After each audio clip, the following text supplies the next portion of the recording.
Parler salaire reste et demeure la partie la plus gênante dans un entretien d'embauche.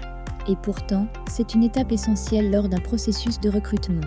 Négocier le salaire est un point parfaitement légitime, puisque la rémunération n'est qu'une forme de reconnaissance de votre travail. Ainsi, parler des prétentions salariales en entretien d'embauche ne s'improvise pas. Pour négocier son salaire dans les règles de l'art, il est nécessaire d'être préparé. Quand on négocie mal son salaire lors de l'entretien d'embauche, il y a le risque de passer tout son temps dans l'entreprise avec un salaire dont on n'est pas satisfait. Par conséquent, la prétention salariale lors d'un entretien d'embauche est un sujet très délicat à aborder et pour cela il faut être préparé à la négociation de son salaire dans les meilleures conditions possibles. Alors aujourd'hui, je vais vous présenter quelques conseils pour réussir à négocier son salaire lors d'un entretien d'embauche. Avant de commencer, si vous êtes nouveau sur la chaîne, n'hésitez pas à soutenir mon travail en vous abonnant à la chaîne, sans bien sûr oublier d'activer la cloche de notification pour être notifié en premier une fois qu'une nouvelle vidéo serait publiée. Et pour ceux qui ont déjà eu à négocier leur salaire lors d'un entretien d'embauche, je vous invite à partager votre expérience avec moi en laissant un commentaire. Ça m'aiderait beaucoup. Le premier conseil est d'en parler. Détrompez-vous si vous pensez que, en parlant de la rémunération, vous serez mal vu par l'employeur. Au contraire, l'employeur verra en vous une personne qui n'a pas froid aux yeux et capable d'aborder tous les sujets.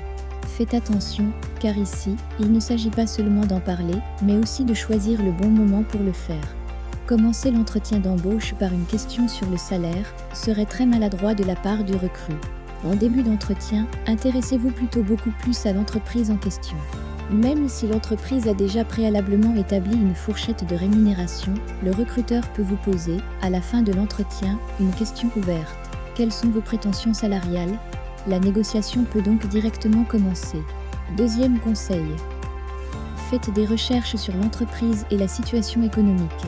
Il ne faut jamais négocier son salaire avant d'avoir fait une étude sur le marché.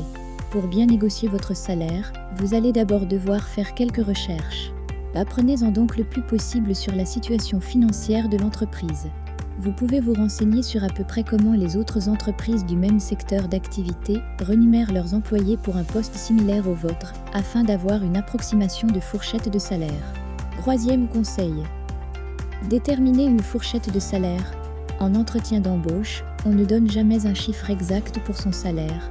Il faut toujours proposer au recruteur une fourchette. En faisant des recherches sur l'entreprise en question, vous êtes maintenant en mesure de déterminer une fourchette salariale. Pour l'évaluer, prenez en compte les années d'expérience professionnelle, votre niveau d'études, vos diplômes, attestations, certifications, vos compétences, le marché local de l'emploi et l'offre et la demande dans votre secteur. Quatrième conseil. Déterminez ce que vous avez à offrir à l'employeur et préparez vos arguments. Si le recruteur vous a contacté pour vous proposer un entretien d'embauche, c'est que votre profil l'intéresse. Pour lui montrer que vous êtes le candidat idéal, montrez-lui tous les avantages dont l'entreprise bénéficierait en choisissant un candidat avec votre expérience et vos compétences.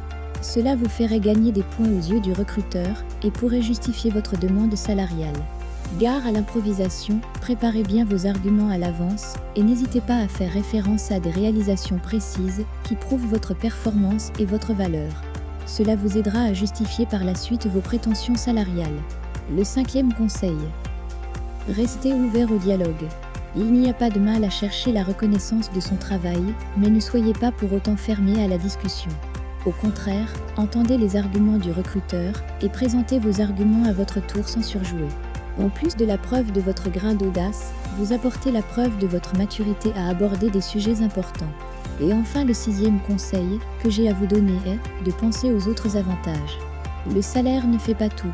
Que l'entreprise réponde favorablement ou non à vos prétentions salariales, pensez aussi aux avantages supplémentaires tels que la possibilité de télétravailler, des horaires flexibles, des primes, une voiture de fonction, le remboursement des frais de transport, des frais kilométriques, tickets restaurant, chèques cadeaux ou encore un téléphone ou un ordinateur professionnel. Certains avantages peuvent vous permettre de faire de réelles économies ou d'améliorer votre équilibre vie professionnelle et vie privée.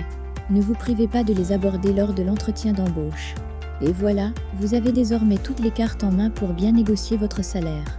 Voici le récapitulatif de comment négocier son salaire lors d'un entretien d'embauche.